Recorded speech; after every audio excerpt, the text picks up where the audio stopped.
Geography वाले आ गए हो, क्या हाल चाल है सभी के। मैं अभिषेक पांडे स्वागत करता हूं आपका इस नेक्स्ट टॉपर ह्यूमैनिटीज के चैनल पर, जहां पर हम देश का भविष्य बनाते हैं।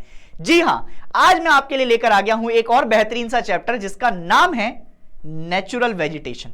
जी हां, जैसे आप अपनी स्क्रीन कर रहे होते हैं या फिर आपका अपनी जितनी भी आपका रील्स है उनको स्क्रॉल करते हुए जाते हैं, तो इन स्क्रॉलिंग की तरह ही आपको इस चैप्टर को अपने कान में ईयरफोन लगाकर और सुनते जाना आराम से, तसल्ली के साथ, बहुत आसान तरीके से और छोटे से आपका टाइम में हम इस चैप्टर को रिवाइज कर लेंगे।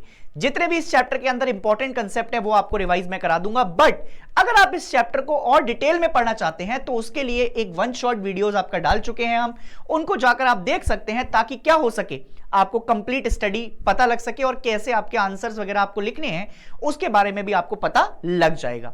जी हां, मैं अगर बात करूं तो आपको बिल्कुल जैसे श्री राम जी को अपना लक्ष्य पता था, एकलव्य को अपना आपका बिल्कुल एकदम लक्ष्य पता हुआ था कि कहां पर उनको आपका तीर लगाने हैं, और जैसे अर्जुन जी को आपका दिखाई दे रहा था कि उनकी आपका आंख कहां पर है और उनको एकदम बिल्कुल आपका भेद दिखाई दे रहा था कि कहां पर उन्हें मछली भेदनी है, ऐसे ही तुम्हें भी अपना लक्ष्य पता होना चाहिए और तुम्हें यह पता होना चाहिए कि तुम्हारे एग्जाम ही तुम्हारा अल्टीमेट एम है और उन्हें ही तुम्हें भेदना है। इसी के साथ हम चैप्टर को करते हैं शुरू। देखो, इस चैप्टर के अंदर सबसे पहले आपका जो नेचुरल वेजिटेशन है उसमें फॉरेस्ट के बारे में बताया हुआ है। अगर मैं फॉरेस्ट कवर इंडिया के बारे में बात करता हूं तो इंडिया का जो फॉरेस्ट कवर है दैट इज 23.28%, जो कि टोटल लैंड एरिया है आपका हमारे पास।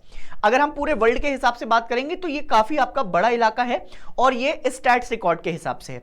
अब ये कैसे पता लगता है, तो हमारे पास एक आपका फॉरेस्ट पॉलिसी रिपोर्ट आती है जो कि अभी बाय द टाइम आपका और चेंज हो चुकी है, जिसमें हम इंडियन फॉरेस्ट कवर रिपोर्ट भी कहते हैं।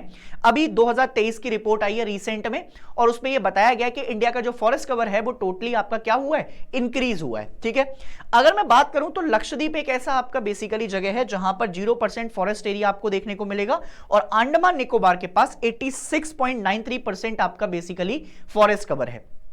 रीसेंट डेटा में आपका चेंजेस हो जाएंगे, बट एनसीईआरटी में आपका यही पढ़ना है आपको। इसके अलावा अगर तुम इंडिया के बाद देखोगे तो इंडिया में मध्य प्रदेश एक ऐसा राज्य है जहां पर सबसे ज्यादा फॉरेस्ट कवर दिखाई देता है।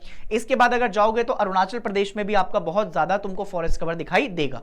धीरे धीरे करके बहुत सारे ऐसे राज्य हैं जहां पर फॉरेस्ट कवर आपको नहीं देखने को मिलता है। अगर मैं और आगे बढ़ूं तो और आगे बढ़कर आपका बेसिकली इस चैप्टर के अंदर कंजर्वेशन की बात की है, और उसमें दो तरीके से डिफरेंशिएट किया है। एक होती है फार्म फॉरेस्ट्री और एक होती है सोशल फॉरेस्ट्री। फार्म फॉरेस्ट्री अगर तुम बात करोगे तो इसमें वो प्रोसेस होता है जिसमें फार्मर्स क्या करते हैं, फार्मर्स ग्रो करते हैं ट्रीज। कैसे ट्रीज? कमर्शियल पर्पस के लिए और नॉन कमर्शियल पर्पस के लिए, और जो सैंपलिंग्स होती हैं वो गवर्नमेंट की तरफ से ही आपका दी जाती हैं। इसके अलावा अगर मैं सोशल फॉरेस्ट्री की बात करूं तो सोशल फॉरेस्ट्री का मतलब क्या होता है, management and protection of forest and afforestation.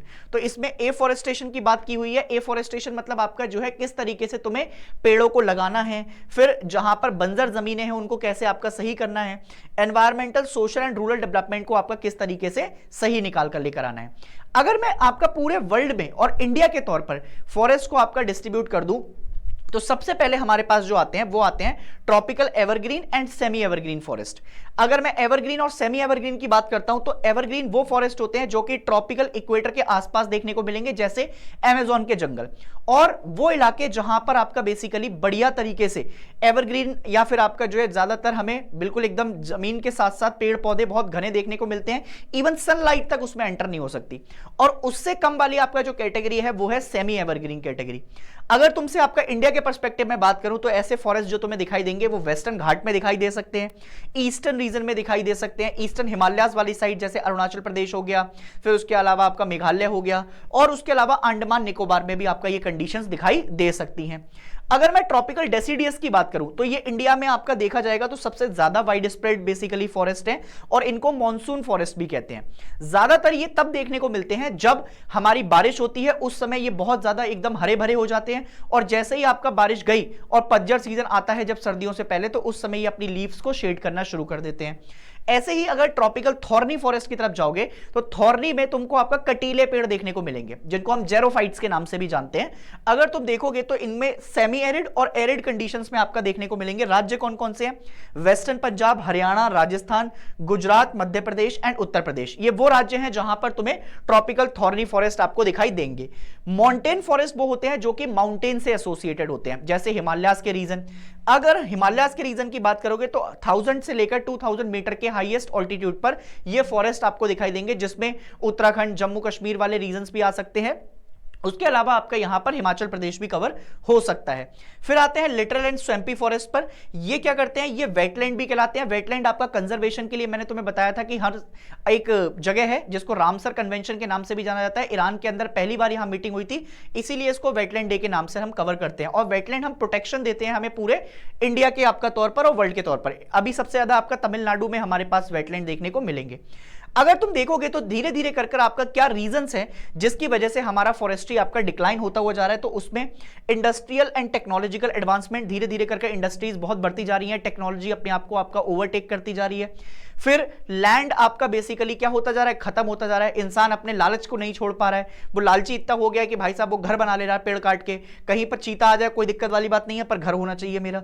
उसके अलावा ग्रेजिंग बहुत ज्यादा हो रही है, क्योंकि जब आपका बेसिकली खाने को नहीं मिलेगा जानवरों को तो चीजें कैसे आएंगी।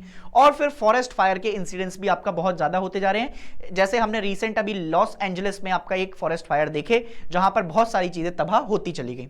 अगर इस सारी चीजों को आपका प्रोटेक्ट करना है तो उनके लिए भारत सरकार आपका बेसिकली पूरे दुनिया में मिलकर आपका क्या कर रही है, बहुत सारे आपका बेसिकली एक्ट को साइन भी कर रही है।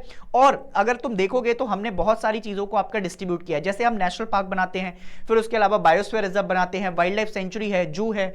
और अगर तुम देखते जाओगे तो हमने इसके लिए अलग अलग कानून भी बनाए। जैसे एग्जांपल के तौर पर तुम्हारे पास एक एक्ट है जिसको हम कहते हैं wild life protection act of 1972, जिसके हम पूरे आपका वाइल्ड लाइफ को प्रोटेक्ट करते हैं। दूसरा है एनवायरमेंटल प्रोटेक्शन एक्ट ऑफ 1986, जिसके अंदर हम पूरे एनवायरमेंट को आपका प्रोटेक्ट करने की बात करते हैं।